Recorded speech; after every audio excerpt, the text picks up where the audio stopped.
Be ready, 10 seconds to go.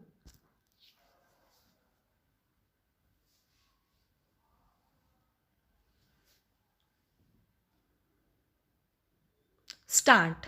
Mr. Vice Chairman Sir, right from 1952, we have been following democratic system in elections and we should feel proud of it. But as the days are passing by, the democratic system is being affected and our election system has to be changed as it is creating disharmony at the social level of our country. Every one of you will agree with me and feel that the existing election laws need to be amended. But the question is in what way these laws are to be amended. On this, different political parties have different opinions. In this context, I would like to suggest a few points as I don't have more time at my disposal. Sir, I would like to refer to the expenditure incurred during elections. There are incidents where a single candidate contesting from a parliamentary constituency spent more than rupees 1 crore.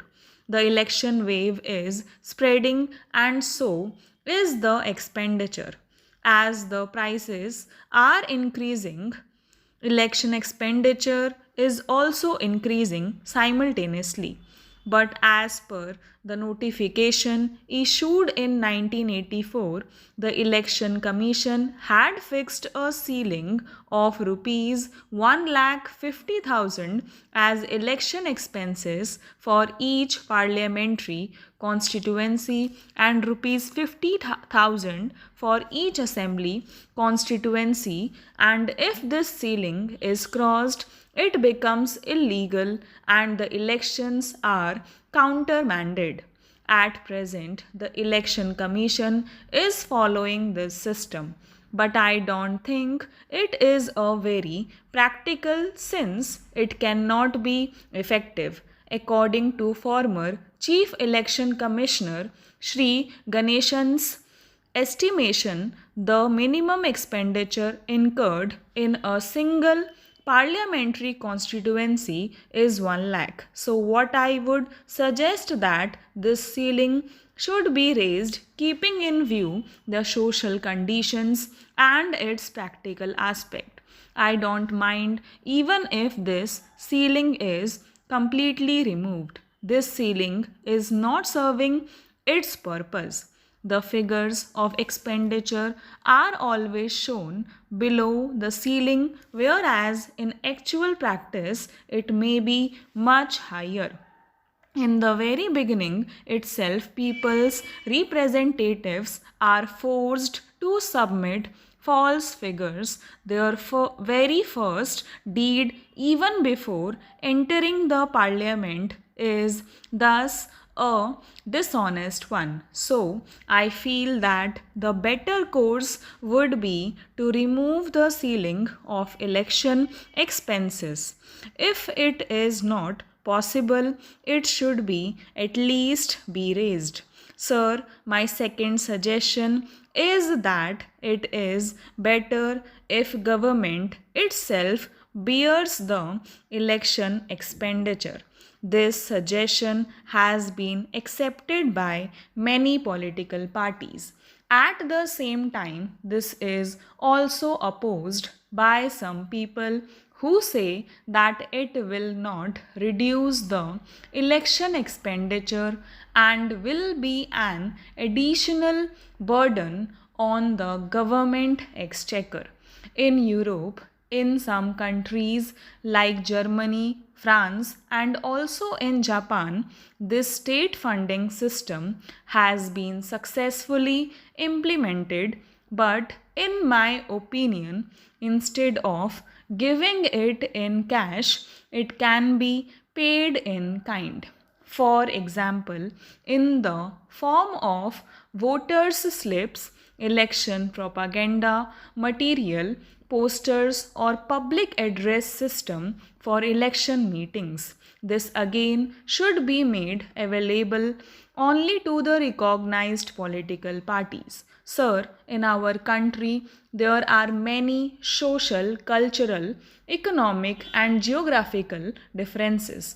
The present system is not representing the people's wishes directly either in parliament or in the state assembly. Sometimes the party securing 40% votes is getting 70% seats, and sometimes the party securing 40% votes is not getting even 20% seats. We are witnessing this in many parliamentary elections and assembly elections. So the present system is defective. Therefore, in my opinion, the system of proportional representation would be a better alternative. Of course, this system also has its own advantages and disadvantages. We have to consider the advantages as well as the disadvantages of this system. Under this system, one argument is that coalition government will come to power and there will be instability either in the center or in the states, and the leadership of the political parties becomes arbitrary and dictatorial.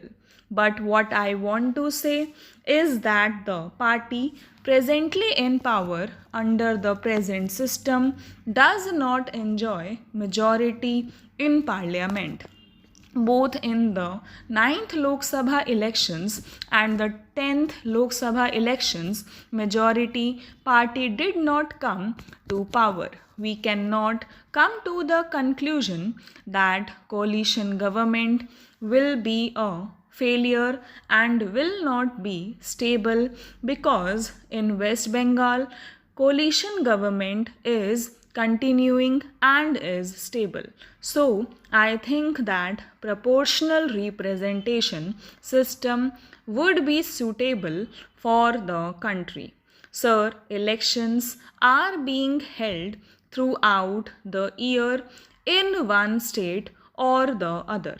My suggestion is that elections should be held only once in 5 years, either in the beginning of the year or in February or in March for Lok Sabha.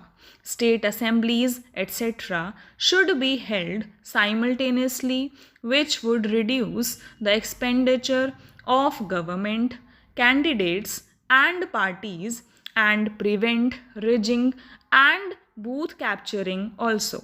Often it so happens that rigging and booth capturing takes place in the later part of the day, leading to clashes. In order to avoid this, identity cards should be issued now. Stop.